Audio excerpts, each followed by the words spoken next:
Hi, everyone. We might get started.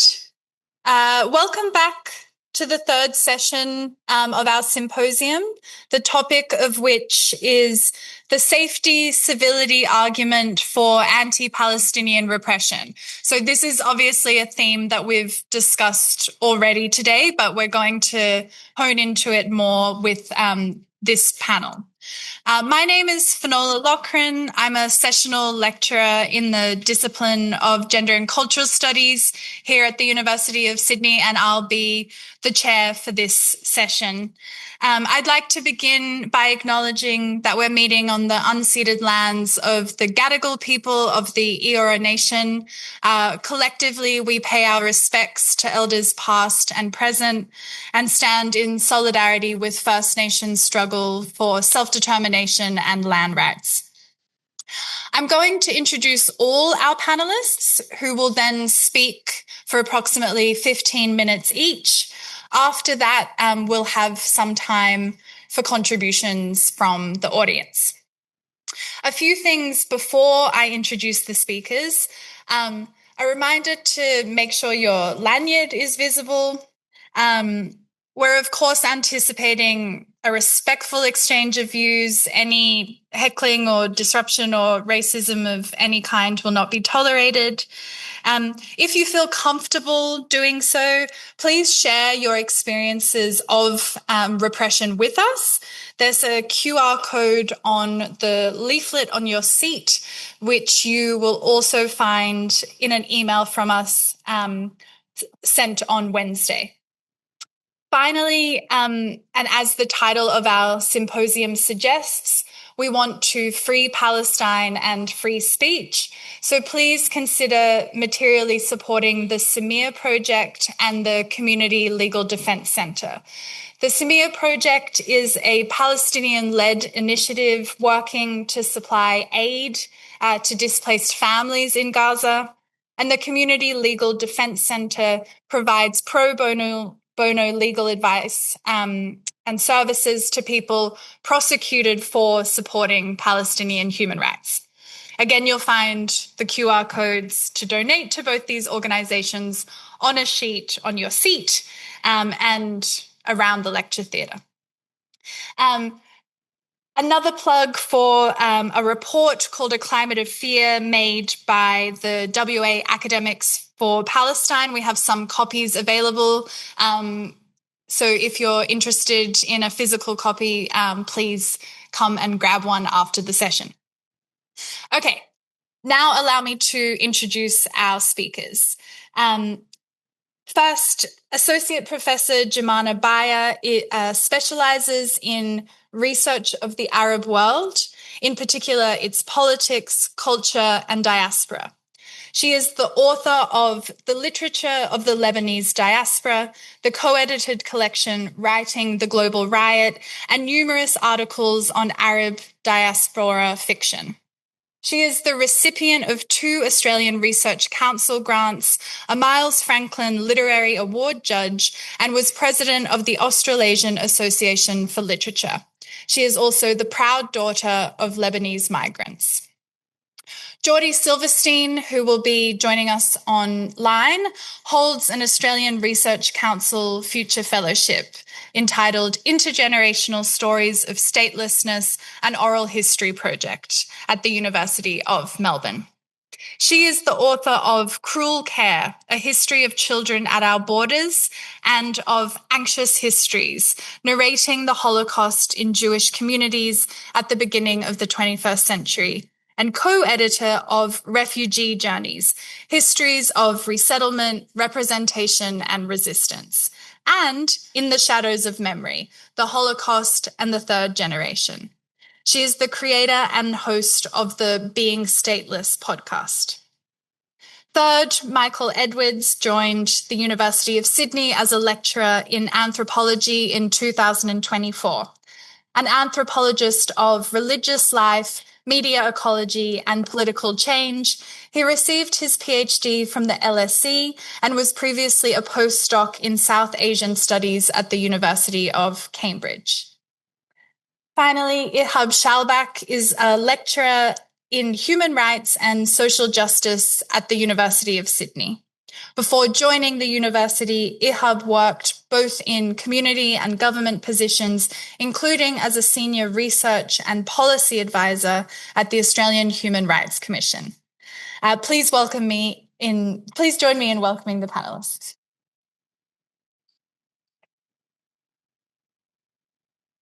And I'll call up Associate Professor Jumana Bayeh to speak first.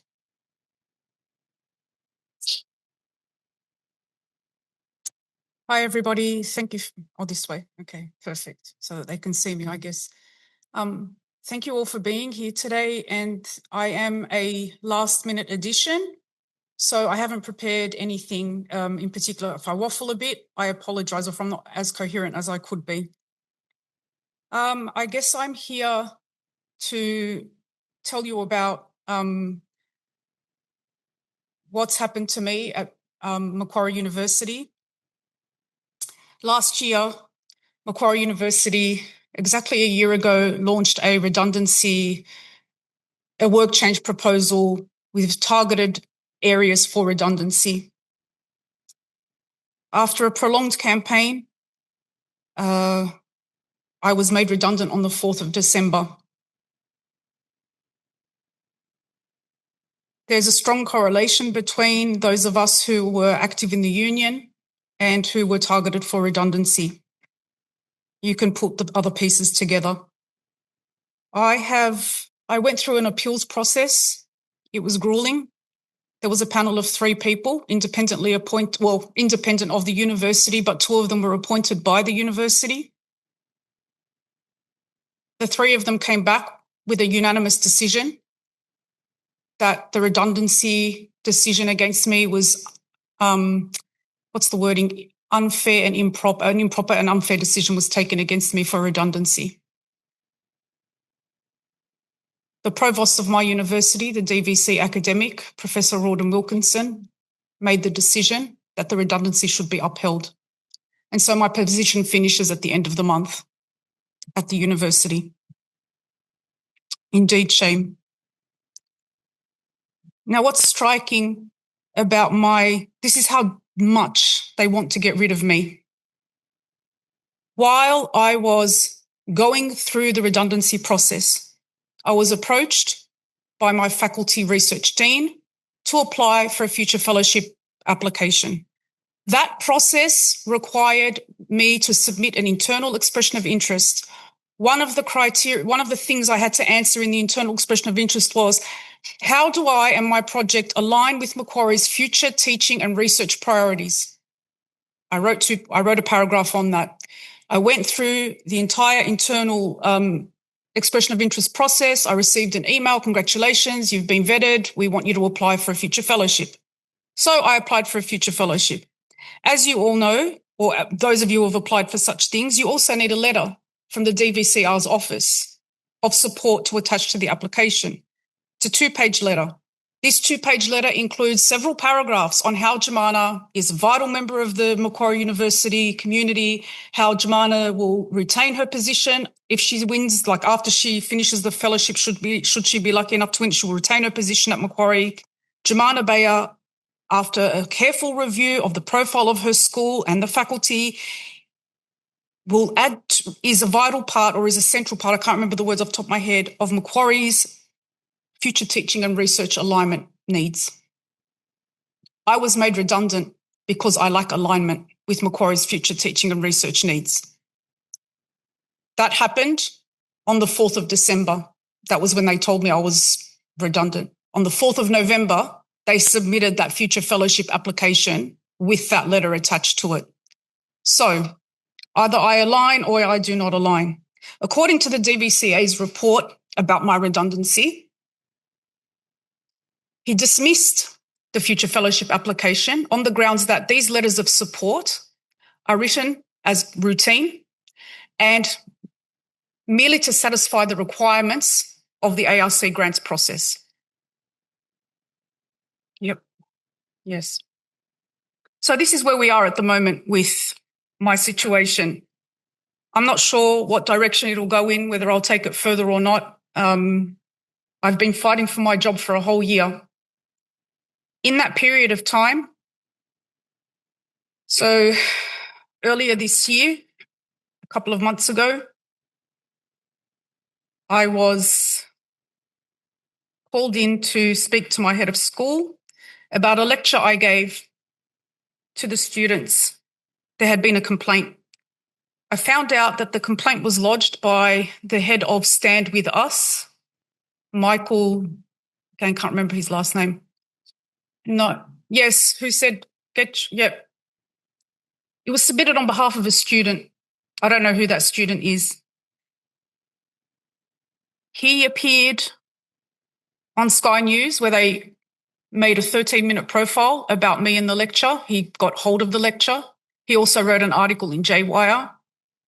I was criticised for referring to Hezbollah as a resistance group. Apparently, I'm sanitising terrorism. Now, I want to make it clear that in the lecture, I was very careful. I said to the students once that Hezbollah and its supporters consider Hezbollah a resistance movement. I didn't say exactly what they were asserting, even though we all know that Hezbollah does see itself as a resistance group and probably is a resistance group. Apparently, I said the words occupation and ethnic cleansing and other such horrible things. So we went through that complaints process. I was put on review for my teaching. The next thing that happened, about a month later, a student turns up to my classroom. I had not seen this student before. I was giving a lecture. He sits smack bang in front of me, starts filming me. I ask him to stop. He says he's not filming me. He's looking at his phone. I said, well, I do not give consent for myself to be filmed. The lecture is recorded.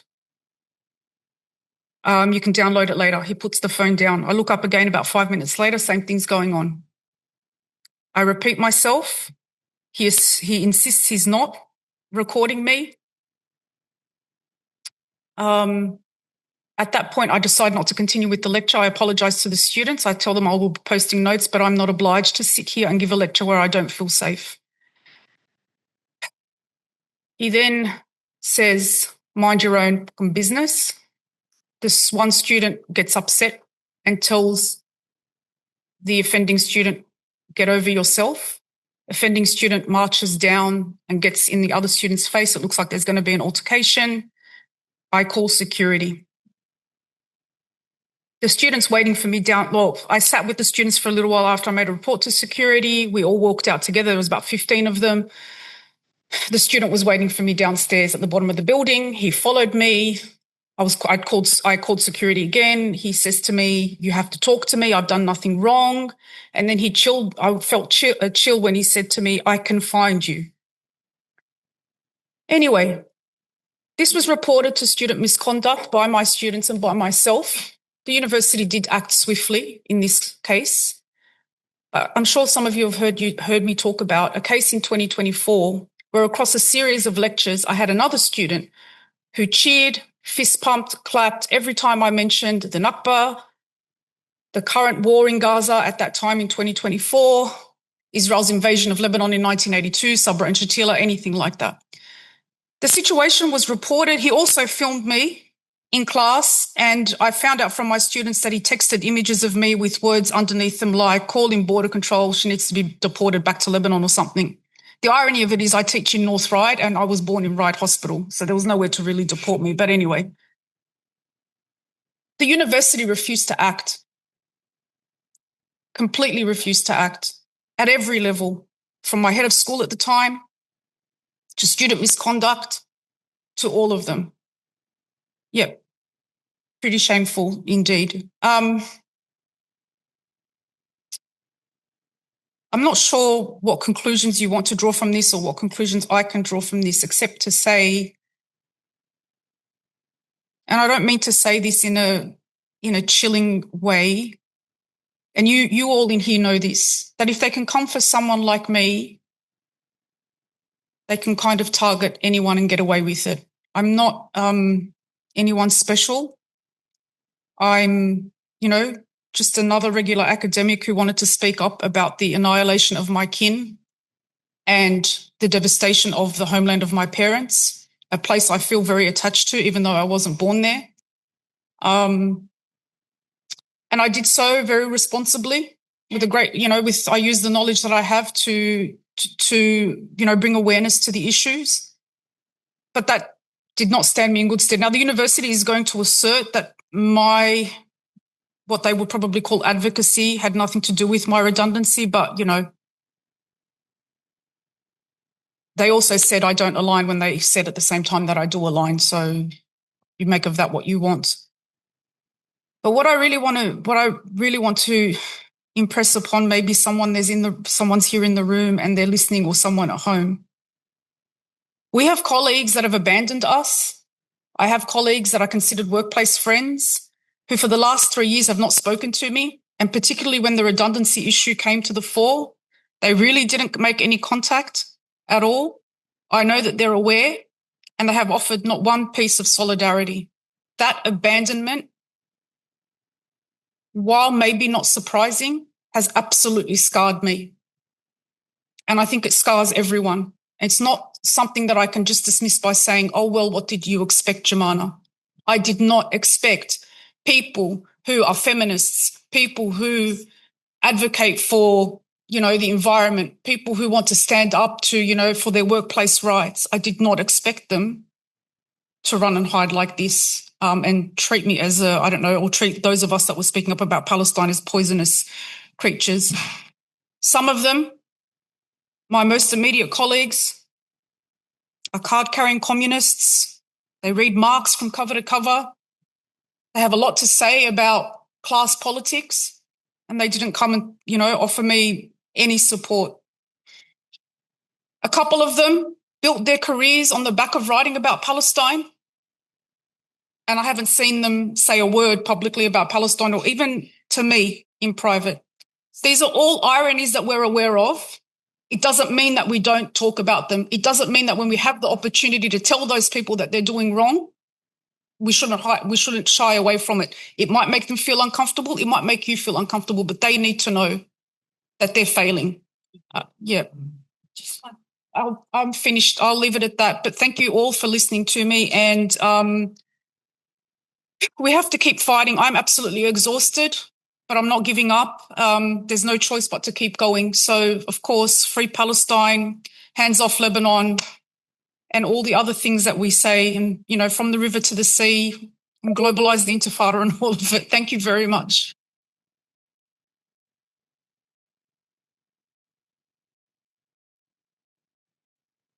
Okay, Jordy, if you can unmute, then you should be good to go. Jumana, I assume everyone was giving you a standing ovation or something, and you were getting you wouldn't have been able to see the screen, but you were getting a lot of love online, and you are deeply loved and deeply respected, and I know. Anyway, it's horrific and it's horrible, and this is the continuing and expanding genocide that is happening. And I guess I want to, from a distance, send a lot of love to Jumana and everyone who has experienced these kinds of attacks. I apologies that I'm not there in person today. I would have loved to be. It just wasn't feasible for me to come up. But so I'm speaking to you today. I assume I can be heard, and someone will tell me if I can't be heard. And Finn, also, if I'm going over time, just send me a text message and let me know to shut up. But I'm speaking to you from Kulin country, from the lands of the Wurundjeri people of the Kulin Nation. I pay my respects to their elders, past and present. It always was and always will be Aboriginal land. Sovereignty has never been ceded. And we say that to take it very seriously, and to take seriously the connections between both settler colonialisms, but also Indigenous resistance around the world. So we're talking in this session about the ways that arguments about safety and civility are used in order to argue for anti-Palestinian repression. And of course, as Jumana so devastatingly outlined, central to this is the centering of ideas of Jewish safety and unsafety, the care for that safety, and the idea that there are two groups that are distinct and that they're pitted against each other in a zero-sum game. There's a clear imbalance that is staggering in its violence. The while Palestinians endure genocide and obliteration, decimation, horror upon horror, that it is words and flags and watermelons and so on that Jews are overwhelmingly complaining about as making them feel unsafe. The lack of humility, perspective, and the narcissism in that is key to the Zionist project, a project which is deliberately one of brute force, embodied in the figure of the new Jew, one who it was imagined would be all-powerful, strong, and hypermasculine. So in my time, I'm going to talk about two key methods for undertaking this focus on Jewish safety and the anti-Palestinian racism work that it undertakes. The use of definitions of anti-Semitism and the use of emotions and emotional communities. And Andrew Brooks earlier talked a bit about these definitions. I'll try not to repeat the same points and hopefully, say something a bit different. And there might be people here now that weren't here earlier. But so these definitions of anti-Semitism are flourishing. And they're used as a way to produce and control knowledge and circumscribe ideas. They're a very deliberate tool of colonial knowledge production, of dividing up and segmenting off. They exist to separate Jews from other groups, to make them, or I should say us, I am Jewish, to make us knowable in certain ways, to pit Jews against other groups. They are deliberately not in line with current anti-racist practices. They are about the use of ideas of what knowledge is and who can create it. And they all must be opposed. We need to stop an argument that we see every so often, or too often, I would say, is that one, particularly the Jerusalem definition, is an acceptable definition, but we need to be opposed to all of them. We can't compromise on any of them. The only anti-Zionist position is to oppose them all because of the colonial work that they do to produce knowledge in the service of demonising Palestinians and Palestine. They are all Zionists because of who they position as the knowledge holders, the influence that they have, how they are wielded and used, and so on. They are all Zionists because they are consciously and deliberately tools of anti-Palestinian racism. So my point isn't that the definitions are a problem because some Jews are anti-Zionist. That's not, to me, I think, the project of recuperating Judaism and Jewishness isn't, the most important project at this moment in time.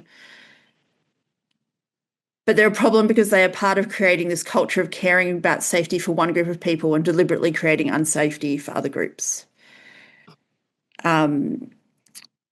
So I begin with the IHRA definition, and we say IHRA. It's not IRA. IRA is your cute grandfather or uncle. It's IHRA, and IHRA stands for the International Holocaust Remembrance Alliance.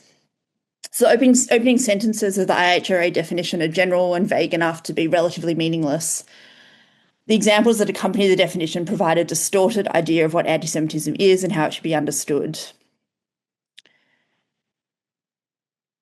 The IHRA, it's a definition, and I quote here from a primer that was made by the Academic Alliance against Settler Colonialism, Racism and Censorship in Australia. It says the IHRA definition is not only vague, but also not grounded in contemporary anti-racism scholarship or practice. It treats anti-Semitism as if it occurs in isolation from other forms of racism and disconnects the struggle against anti-Semitism from the struggle against other forms of racism. So it's broadly opposed the IHRA definition, including by the author, but by many, many other people. It exceptionalises anti-Semitism, aligns anti-Zionism with anti-Semitism, as does the Jerusalem Declaration and the Universities Australia definition. And it is a tool of anti-Palestinian racism in its formation and in how it is used. So all three definitions are unhelpful because of the ways that they link Jews, Israel and Zionism and provide no space for the proper and accurate articulation of the problems of both Israel and Zionism. of the IHRA's 11 examples, 7 are directed towards Israel and or Zionism, so incorrectly state the sources and causes of anti-Semitism. So they have things like, one of the examples is denying the Jewish people their right to self-determination, e.g. by claiming that the existence of a state of Israel is a racist endeavour. So it's firstly, important because what this does is validate that nation-state project. It says that self-determination can only be found in a Jewish nation-state or in a nation-state. And it's really important to be, that we're not only, anti-Zionist, we're not only opposed to Israel as a formation, but that we oppose to nation-state formation as a formation in itself. It is a horrific, violent way of breaking up the world. And of dividing people up. But this example, I think, really points to that ways in which ideas of self-determination, but ideas of Jewishness trying to be disciplined, are trying to be controlled, and are trying to be narrowed down to these really specific violent formations. So the definitions, as we've said, they remove the gap between Jew and Zionist. And so the Universities Australia definition is the most egregious in this respect. It says, as part of it says, all peoples, including Jews, have the right to self-determination. For most, but not all, Jewish Australians, Zionism is a core part of their Jewish identity. Substituting the word Zionist for Jew does not eliminate the possibility of speech being anti-Semitic. So this repeats, these problems regarding other this idea of Jewish self-determination and communal organisation. And it also, pretends that it's, saying that Jew and Zionist are not the same thing, but really it is saying that Jew and Zionist are the same thing, that they are basically synonyms. But what's so racist in this, and what I think, is the most important part of this, is the way that it says, this does not eliminate the possibility of speech being anti-Semitic. What it's saying is that the speaker, that a person saying that they are talking about Zionists and not Jews, they might not know what they're talking about. And there's a deep anti-Palestinian racism in this, in saying that Palestinians don't know, and people who support Palestine and Palestinians don't know what they're talking about, don't know how to use words, are not sophisticated political actors. It is only Zionist Jews who speak clearly and who know what they're saying and speak, in the way that they intend. So I think there is this really racist control over language and knowledge that's really important.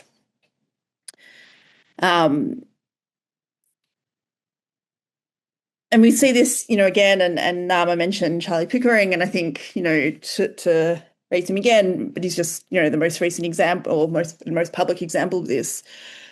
He says in that interview with Avi Yemini that, people don't know what they're talking about, that people don't understand. And it's this repetition of this idea that it is only Jews who have this, higher knowledge, who actually understand what's going on. It's only Zionist Jews, really, who understand what's going on. That people who are not Zionists, people who are anti-Zionists, that people who are Palestinians, people who support Palestine, don't have control of politics or language.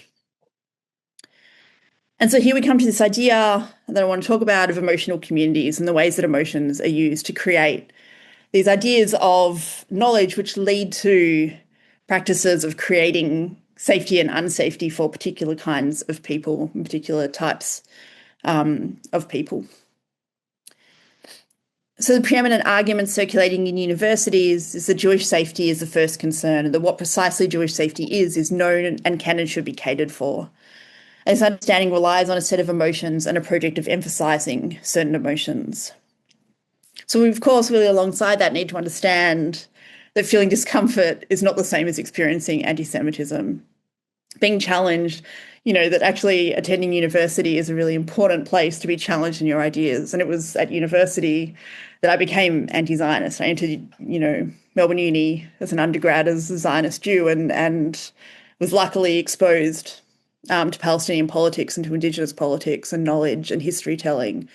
And it was through that really important experience that I became anti-Zionist. And so there's something quite devastating about the way that that space is being tried to be taken away from people. Those opportunities for learning and for becoming a more ethical, more just person are being taken away. But so, it's really important that the way that people feel is not the same as saying that this is what they experience. There are many in Jewish communities who experience a series of emotions around anti-Semitism, which create a situation in which it and its effects are misunderstood and misinterpreted. And it's really important to understand that emotions aren't natural. They don't just naturally occur. Emotions are historical and political and cultural, and they can be deeply racist, and they often are deeply racist. Yep. So the historian Barbara Rosenwein has written of emotional communities, what she called emotional communities. So it talks about circulating emotions that bring people together in community. And alongside that idea, Sarah Ahmed writes about emotions being sticky, that feelings bond us to one another as we feel in similar ways. So emotions secure us to others, which enables the pursuit of an emotional and a political project.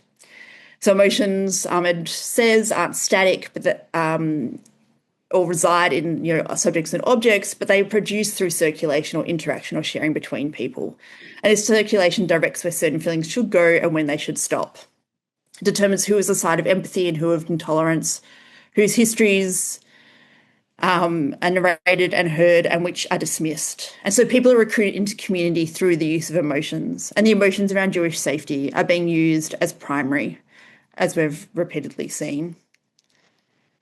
So this use of emotions is really important to bond people together and bond ideas together, to bond Zionists together and to bond them to ideas about Jewish safety as being the preeminent concern.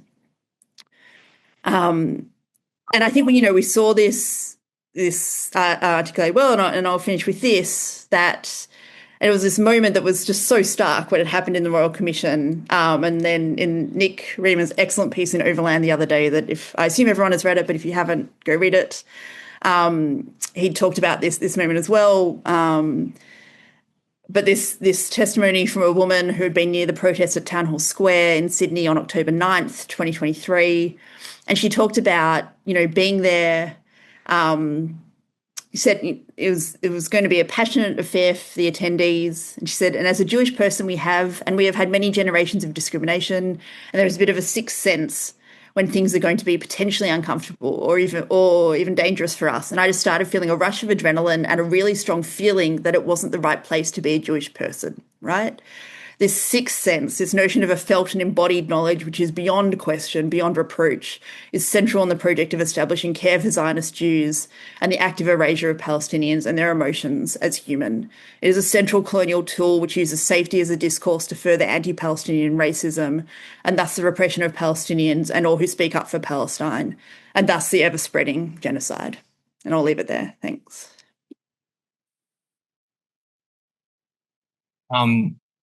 All right, I just wanted to start just by saying thanks to Finola, but also to Anne, who I can't see now, and to Tanya and Nick and Lucia and Dave, just for all the and other people as well, for the huge amount of work that's gone into organising today. And I also just wanted to say that I feel really honoured to be on this particular panel alongside Ihab and Jumana and Jordy, all of whom I respect an enormous amount and have really taught me a lot in conversation and also in reading them over the last couple of years.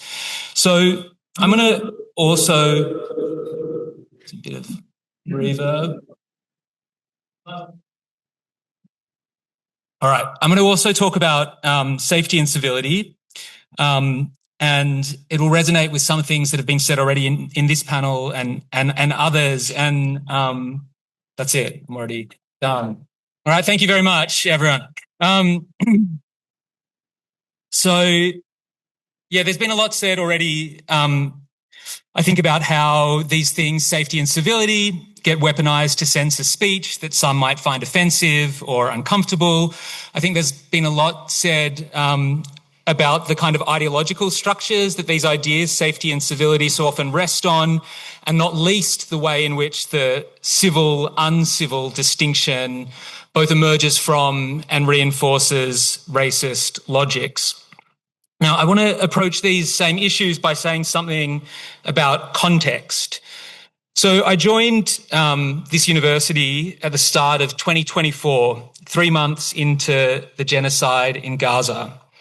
And in an early conversation with my immediate office neighbour, Ihab, he likened the situation on campus to a war of position, invoking Gramsci's phrase to emphasise that this is one conjuncture in a slow and protracted, though perhaps accelerating struggle.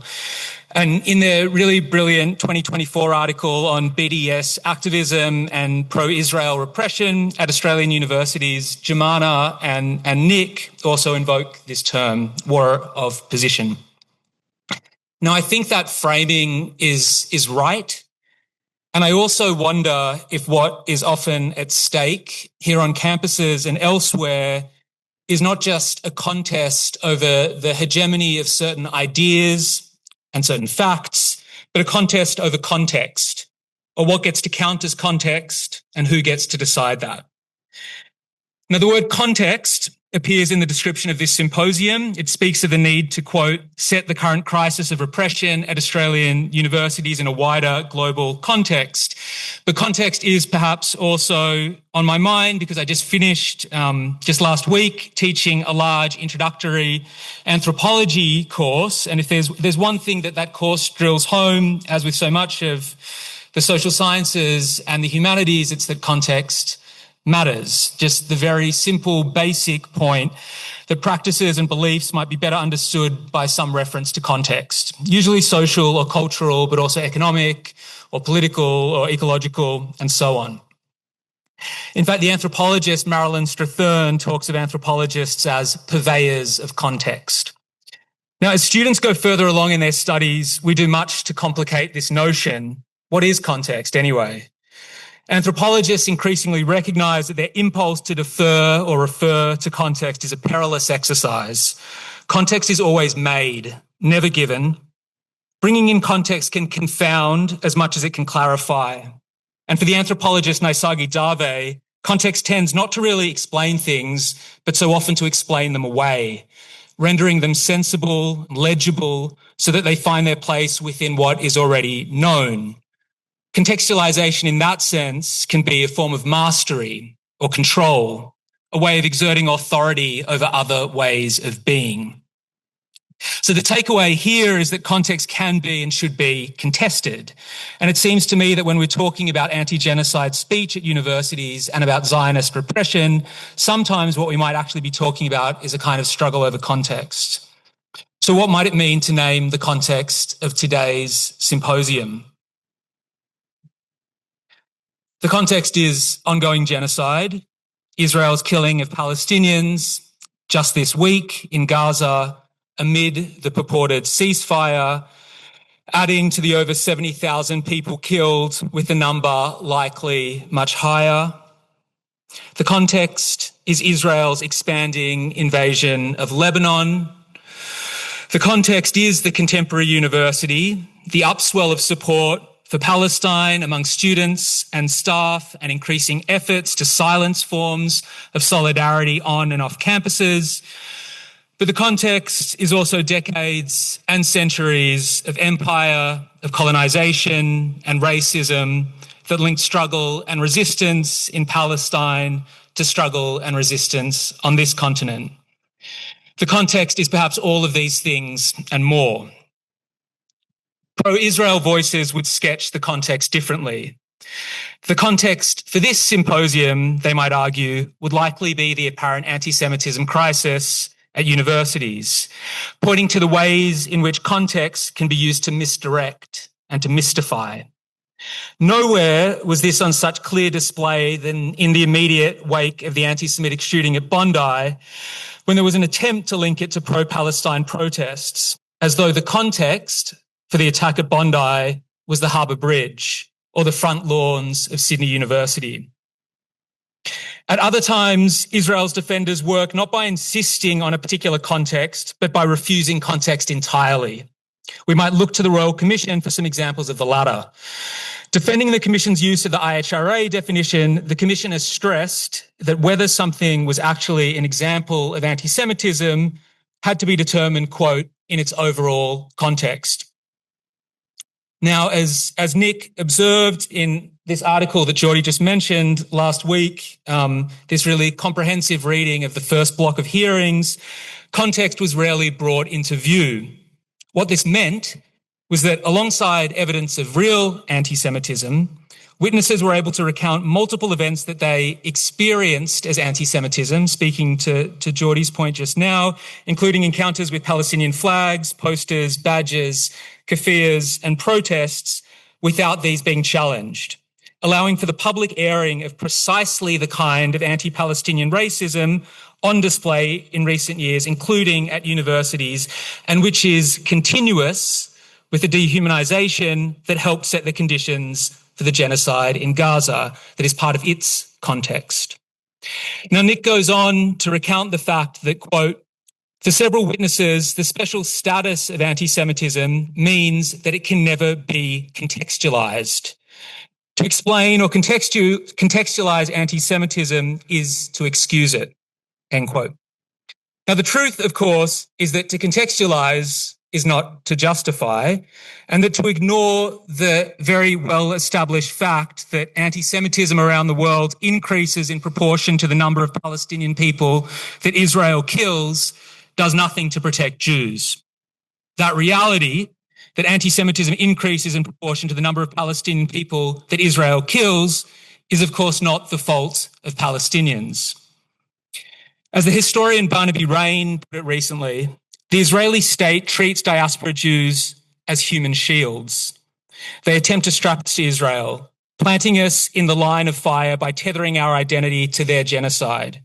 Diaspora Jews may sometimes participate enthusiastically in this conflation, but that doesn't change the fact that Israel's policy is marked by a cynical bid for self-protection that actively endangers Jews overseas. Anti-Semites who treat Israel's violence as some kind of peculiar Jewish pathology are swimming in the waters that Israel and its supporters feed. So this refusal to consider context was on clear display in the wake of 7 October 2023, when Israel and its supporters rejected any claim that history did not start on that day, that 75 years of colonisation, apartheid and ethnic cleansing preceded it, that there was indeed a context. Do not contextualise was the demand. Or, if you must, then the only context was timeless, unchanging anti-Semitism, a context which made this a pogrom and produced the ahistorical and deeply unhelpful analogy that Hamas equals ISIS equals Nazis. Now, there's another context for my remarks, which has to do with a scrapbook that belonged to my grandma, who died 4 years ago, and which I found when we were clearing out some of her things. The scrapbook is mostly full of newspaper clippings, neatly cut and stuck down with glue. In one clipping, she features in a black and white photo standing between two other young women under the headline, "Help for Freshers." The photo was taken at Sydney University, where my grandma was a student in the late 1940s. The caption explains that my grandma, then a second-year art student, is giving directions to two freshers at the start of orientation week, which was, quote, arranged by the SRC to direct new students into the main current of university life.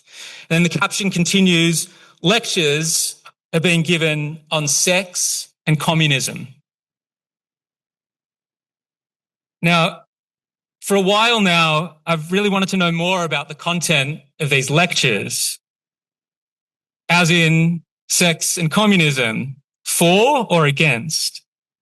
And last week I found in the Honi Soit archive the issue from March 1948, which gives the O-Week program, starting on the Monday with a lecture on the arts course by the famous philosopher John Anderson. And the lectures on sex and communism were in fact symposiums, like this one.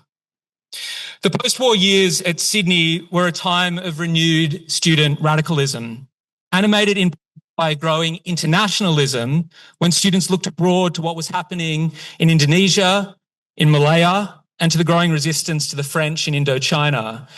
It was the kind of moment, like the Vietnam moratorium protests and the Freedom Ride, that the university often likes to claim and celebrate, if only in retrospect, when new contexts are imposed in the process of historicisation.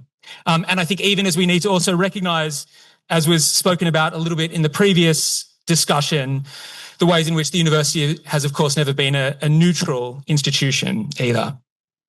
So my grandma had arrived in Sydney almost a decade earlier, fleeing Vienna with her parents after the Nazis arrived in 1938.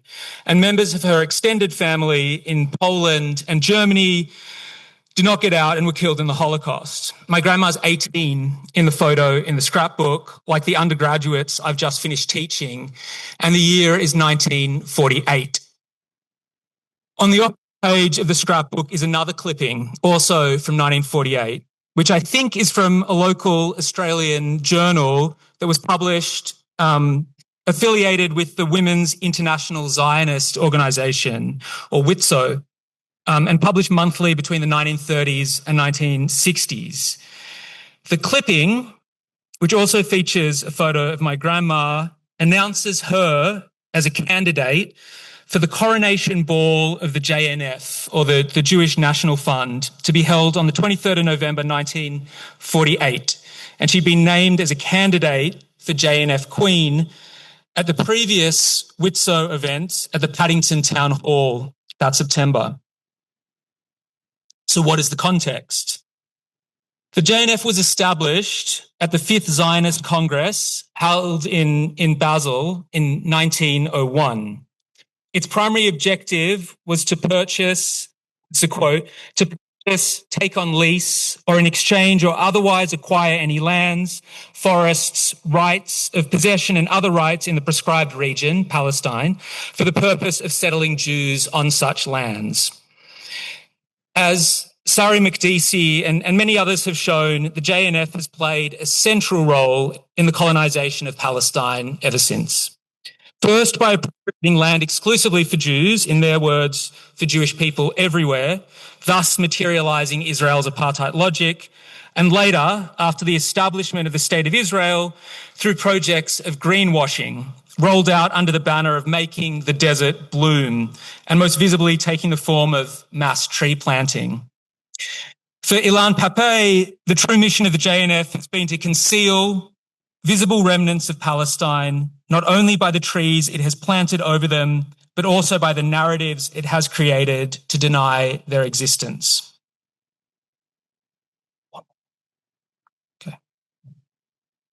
So between these two clippings from opposite pages of this scrapbook, between O-Week in March 1948 and the JNF ball that November, is the unfolding of the Nakba, the ethnic cleansing of Palestine and the expulsion of some 750,000 Palestinians from their lands, a process that has continued ever since, supported by the JNF and other Zionist institutions. As Mohammed Al-Kurd puts it, for Palestinians, the Nakba is relentless and recurring. It happens in the present tense. Al-Kurd writes, for my own family, the Nakba was my grandmother's experience of expulsion from Haifa by the Haganah in 1948. For other families, Al-Kurd continues, the Nakba began when a beloved grandmother was expelled from Jaffa and sought refuge in Gaza, where it continues in the rumble of the warplanes dropping bombs on overcrowded refugee camps. So for me, these clippings are reminders of the different kinds of intimate, institutional, and perhaps intergenerational complicities and responsibilities that unevenly ensnare us across space and time, whether we like it or not. And the university, it seems to me, should be the place where we think and talk about and act on these in a serious way. Doing so, as the late Joshua Clover in an essay on Palestine and the university, one of the last things he wrote, is to reckon with actuality. It is to remember, Clover continues, that our lives are not abstract and formal, though some might like them to be. Our lives are concrete, real, impossibly terrible and beautiful. We are the content of history or part of it.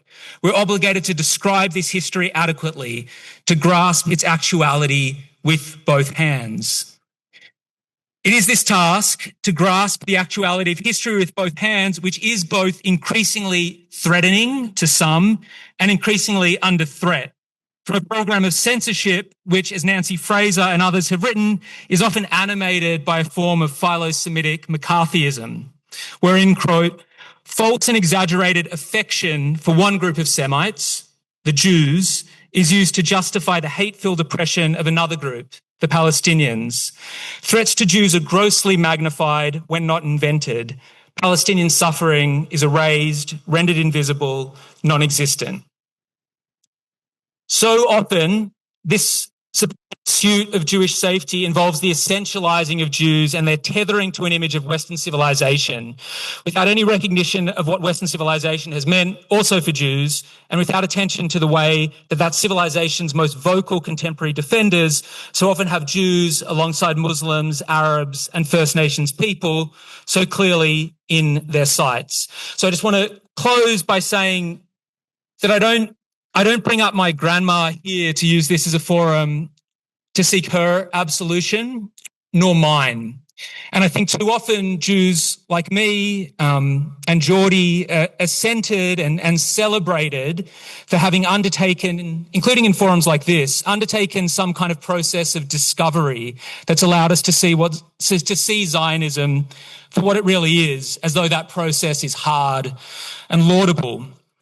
But the truth is that it is nowhere near as hard as what Palestinian and Lebanese staff and students at this and other universities must endure. Having your people, sometimes your family, bombed and besieged while your place of work or study attempts to justify institutional ties with a country that is doing the slaughter, and then, in the name of safety and civility, seeks to discipline those protesting those ties. So it's this context that staff and students have done so much to bring into view over the last 3 years and long before. What's happening at universities under the guise of safety and civility then is not just a war on empathy or our ability to express solidarity with Palestine, but also on our freedom to contextualise and to contextualise otherwise.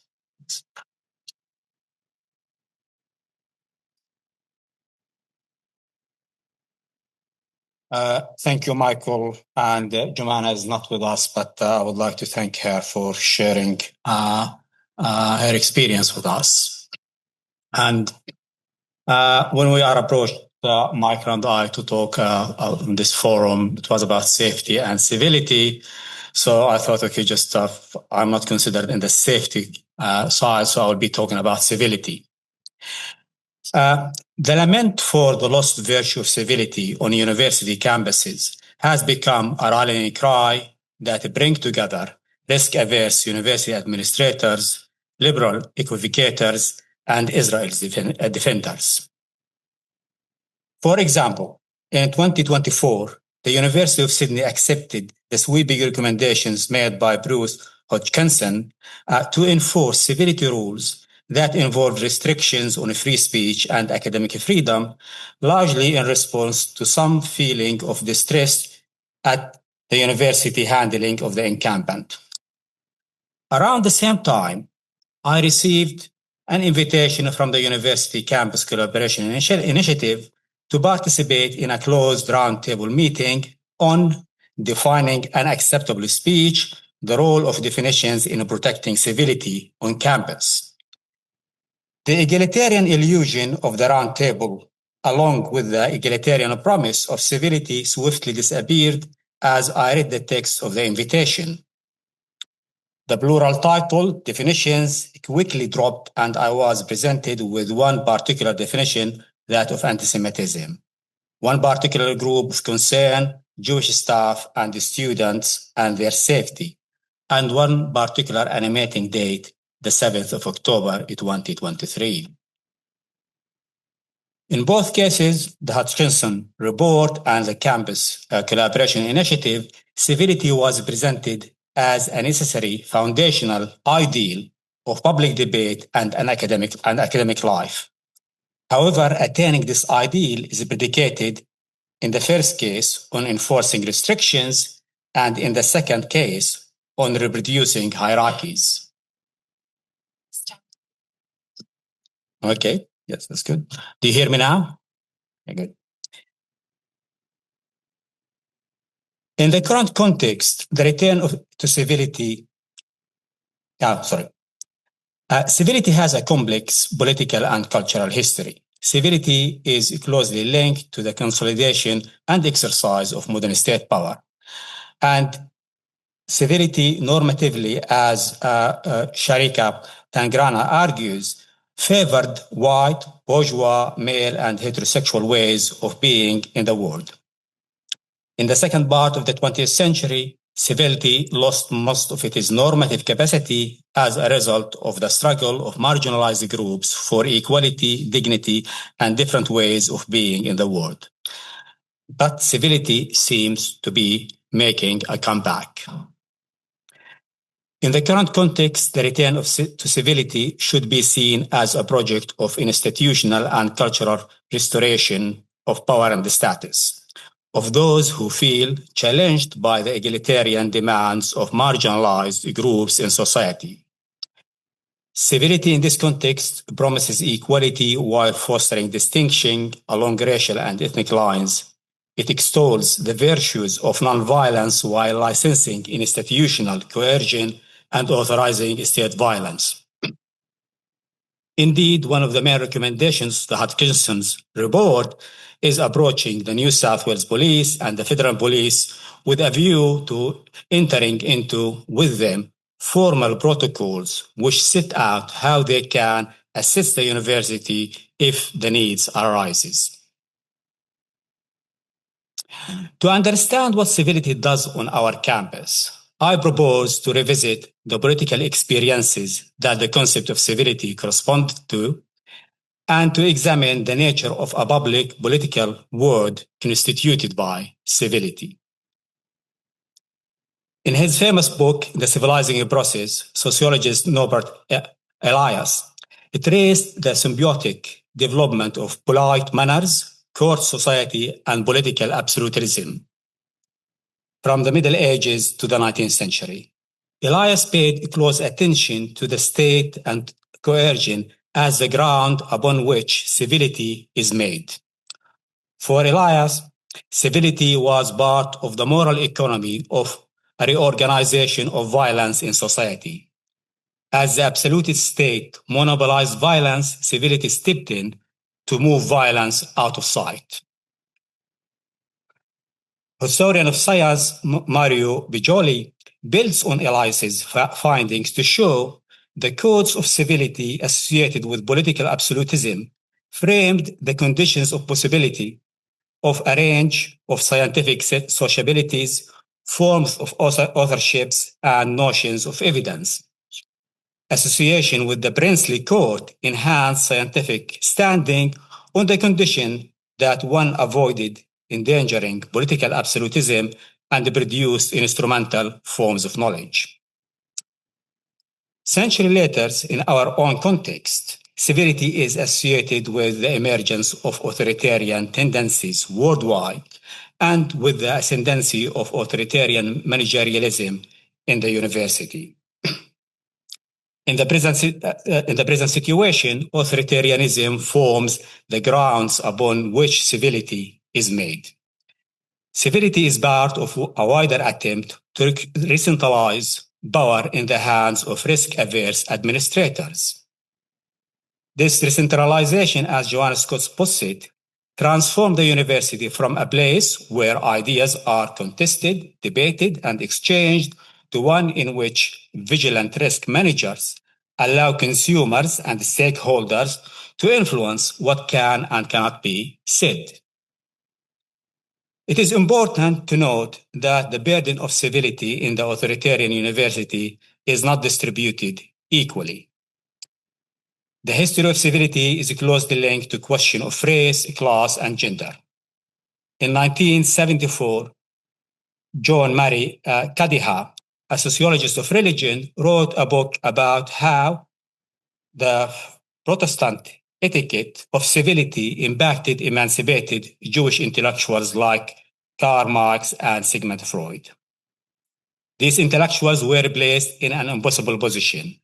As Joanna Scott puts it, they were at once to live by the codes of decorum their societies required for success, and to wrestle with the designation of their kind as the embodiment of incivility, obsessive, fanatical, vulgar, unrestrained, the disruptive Jewish aid to the responsible Christian superego.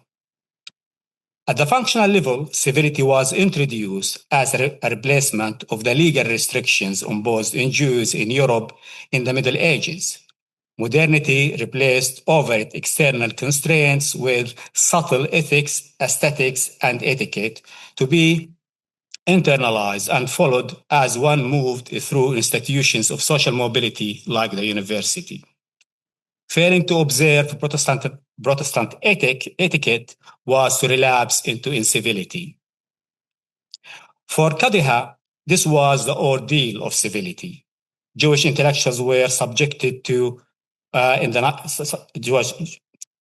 Ihab, this was the ordeal of civility Jewish intellectuals were subjected to in the 19th and the early 20th century. Civility, according to Ihab, offers an apologetic pathway to social mobility.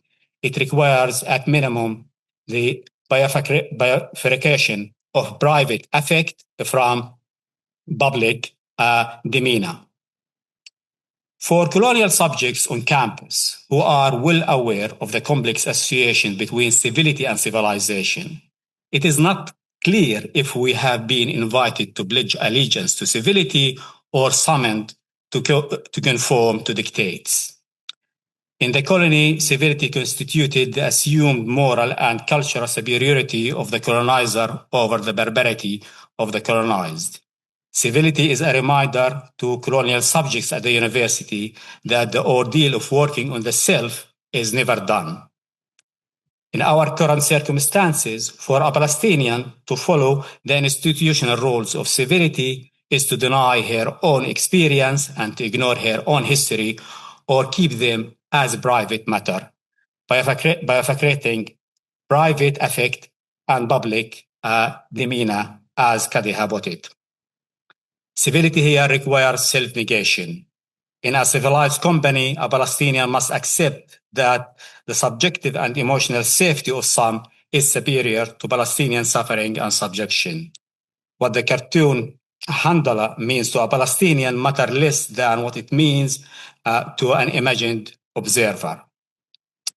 Here, hierarchies are reasserted and institutionalized. To publicly mourn, to teach settler colonialism, even to hold a bake sale to support Gazans on campus in an authoritarian public political world are violation of emotional safety of some, and therefore they constitute violation of the rules of civility.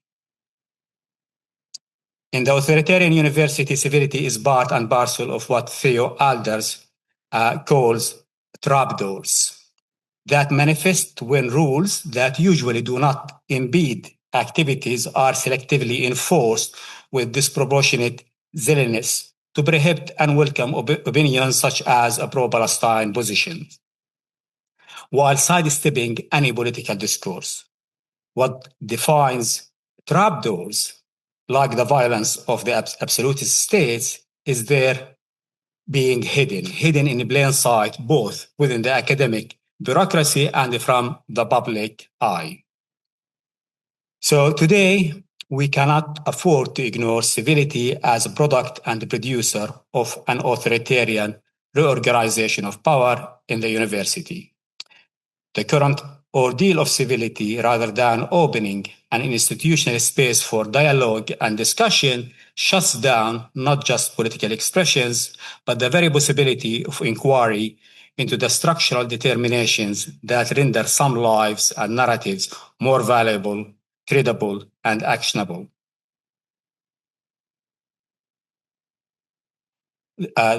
Actionable than others. In other words, it undermines the social justice orientation and the critical function of the university. By silencing the struggle for justice in Palestine, the authoritarian university signals that it is neither interested in critical thinking nor concerned with the questions of justice. Both subsequently, the authoritarian university as a site of civility eclipses the university as site of critique and justice. Thank you.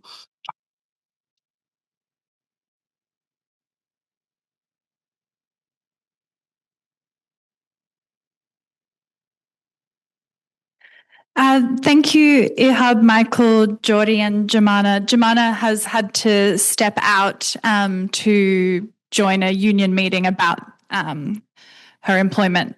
In the interests of time, I'm just going to take, first, can I see hands in the room of folks who would like to make a contribution?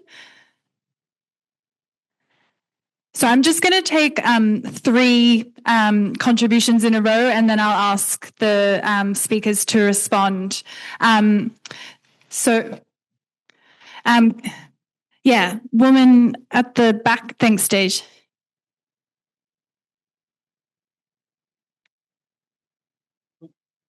Oh. Who? Ben? I thought, Siobhan, you've already spoken, so I'll go, yeah. Okay. Okay.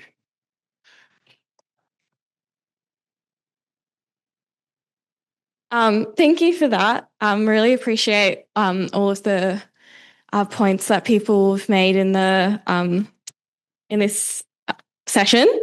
I'm a student here at UCID, and it's really been like the forefront of the kind of stuff coming out about the safety argument towards repressing Palestine activism. Like, you look at the Royal Commission, a lot of the complaints are very specifically about UCID, and like you can pinpoint what they're talking about. There's this one example where this person says that walking out of the library, they're like confronted with like a table that says pro-Palestine materials on it, and that makes them feel unsafe. And it's like, yes, we have been having stalls outside of Fisher Library with pro-Palestine materials, and that's been pointed out as like an example of anti-Semitism. Which is just totally unchallenged. So I really appreciate like referencing the Royal Commission and the way that that's been, I think, the key way that pro-Palestine sentiment has been, argued against, and this argument about safety has really been pushed. I just wanted to say, like, as well, even myself, I've received like so many complaints from the university in which they specifically reference their policies about bullying or like discrimination or even like harassment towards people by me saying things that are pro-Palestine or talking about like Israel and stuff like that, which I think it's really a lesson of we can't accept that everyone has to be comfortable with what you say, and we can't, cater towards these ideas that it's our responsibility to make everyone feel safe, because I don't feel safe and comfortable knowing what's happening in Palestine. And I think people who oppose that, we shouldn't like try to find some middle ground, but completely condemn those arguments they make. Thanks for that. Someone who hasn't spoken, just at the back there. Thank you so much. Thank you so much to all the speakers. Just a couple of things that I was thinking during the speeches. My name is Marina. I'm also a student here in university and a member of Students Against the War.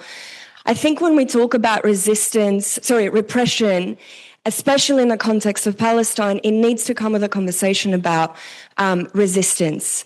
And the first thing I always ask is, why are they repressing us so much? across universities, across our rallies, across our movements, they really are spending a lot of time, money and effort to crack down on us. And the reason they're doing this is because they're afraid of what we can do. And that is a strength that I think we need to keep in our minds as we continue giving all of our fights.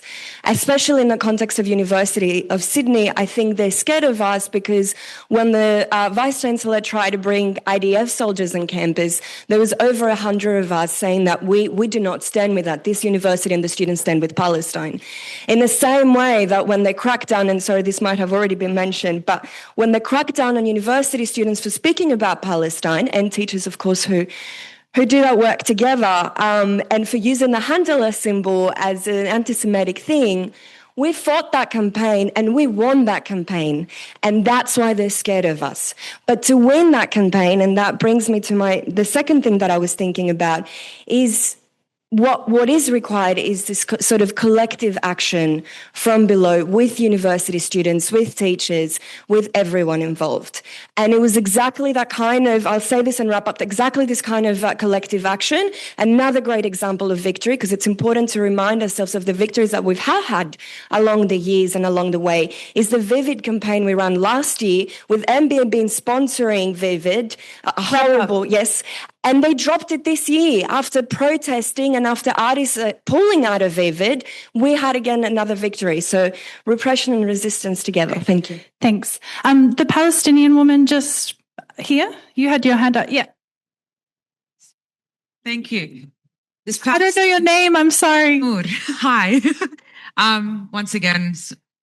Thanks, Lana. I would say the same about you. Thank you to all the speakers. This is a really important conversation about duty of care, I think, in terms of centering, especially for the anti-Zionist Jewish speakers that we've had here today. Jordy, I love you dearly. You know how much I do.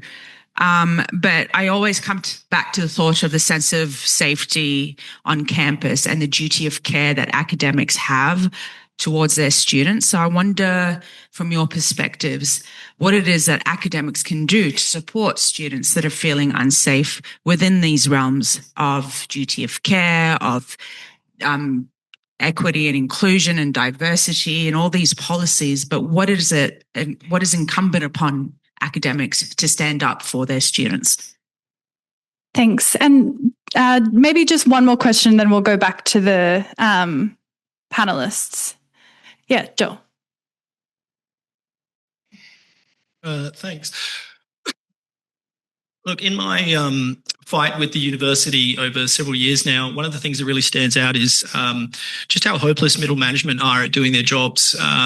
They don't understand the university policies. They, as we know, this civility politics is applied incredibly unequally, but at an operationalized level, it's also applied extremely unequally. And what I can tell in a lot of the FOI documents, the things that I've tried to put together is to show how the university has breached policy again and again and again. In the Charter for Freedom of Speech and Academic Freedom, it's pretty clear in there that it's carved out this civility thing, saying, look, we have to talk about difficult topics no matter where it leads us. It literally says that, no matter where it leads us. So my question is, I guess, do we try to just completely reject this civility of politics outright? Because, as you say, the history is it's an authoritarian project, or do we try to weaponize it against them? Because we can show again and again the procedural unfairness in which they are applying this. And if civility politics was actually equally applied, the Zionists wouldn't be able to say what they've been saying. On Yama, they were talking about Palestinians breeding like rats and so on. Some of the things that they have been saying is shocking.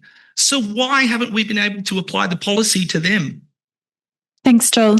We'll go to the speakers. I just want to thank them all for formulating so well, I think, encapsulating all your talks as kind of authoritarianism forms the grounds on which civility is defined, and Zionism more specifically forms the ground on which Jewish safety is defined. So if you can comment on any of the questions. No, please. Look, I will go with safety. One thing when I was working with this paper, I did not have a space to talk about a different conception of civility, and the different conception of civility. I was thinking of Itan Palipar about civility as top-down approach, which I described, connected to institutions, connected to decisions coming from above, and civility as a practice in everyday life, And the example for me for civility, that in this city was the Bridge March. That was a statement of civility. And the thing, just what we do in this campus, the encampment, the amount of work that we have done, people are coming completely from different backgrounds, not just in racial, ethnic, just also in political terms. Civility as a concept, some would say emerged, about how to encounter the stranger. And that day on the bridge, that was an expression of civility. So we need to nurture these forms of civility. We are already in the business of civility, but not the civility imposed by the institution. Can I go to Jordy? Yeah. See Jordy, I think. Yeah. Jordy, is it all right if I call on you now to share? Yeah. Yeah. I guess I would say just quickly in response to the last question that, no, there is no procedural fairness, and Zionists can do whatever they want. And I think we're seeing this in, the obliteration of international law and all other kinds of law, these things are not applied equally. And that's, a substantive problem. I guess in terms of, Noor, your question about what are our responsibilities as staff, and I think that's a really important question. And I don't know, I guess the things that I like to do is I wear my keffiyeh to work every day. And I'm visibly, whenever I am walking around the building, whenever I'm walking around campus, I am wearing it. I'm also wearing the pin that from APAN and War fundraiser. It's available on the APAN website. I'll put it in the chat. The Palestinian flag and Aboriginal flag pin. I'm outspoken, and students, I think, know that. And I think being visible in both what we talk about and how we present ourselves on campus is really important. And then creating that space and making connections with students and being involved in groups and raising issues and as much as we can, not being afraid of speaking up to superiors and taking up the space where we can. And I say that as someone who is precariously employed. So I'm not, speaking from... I've never had an ongoing job, and I don't imagine I ever will have one, and no question my politics has been part of the course of that. And so I think too often people... I say this, I'm precariously employed, and I know that I'm in a different situation to a lot of people, but I think too often we tell ourselves that we don't need to be as brave as we could be because we're risking our employment. And I think we need to be prepared to risk our employment because we heard from Jumana and we hear from too many people that, I think I'm talking particularly, I should say, to Jews and to non-Palestinians and non-Arabs and non-Muslims, that we have these responsibilities to be as loud and as visible as possible, and in that way to create the space. I'm sorry, that was a very long answer. No, that was a great answer, Jordy. Thank you. I don't know if I have too much to add, but I think just the question about duty of care is so important, and it reminds me of Sujatha's talk this morning, both in terms of the duty of care that she was denied clearly as she spoke about in terms of staff, from other staff, but also just principally the idea that, particularly in arts and social sciences, we are also clearly teaching and talking about in our classrooms questions of colonization and genocide and ethnic cleansing. We talk and violence, and we talk about all of the things. So I can only imagine what it must be to be a Palestinian or a Lebanese student and to have this unfolding real life example of that not spoken about. So I think just as an extension of what Jordy was saying, like any opportunity to continue to talk, even now, to continue to name it and to talk about it in all of these contexts, I think is so important. Before I ask you to join me in thanking the speakers, just a quick announcement that in order for us to keep speaking, we've booked the top room of the Royal Hotel. You may know it. It's a pub quite close by from 7 p.m. So I know it's been a big day. If you feel like having a meal and having whatever kind of drink, then please join us from 7 p.m. onwards at the Royal. But so that we all have some time to get some fresh air before the next session, let's leave it there and finally join me in thanking the panelists.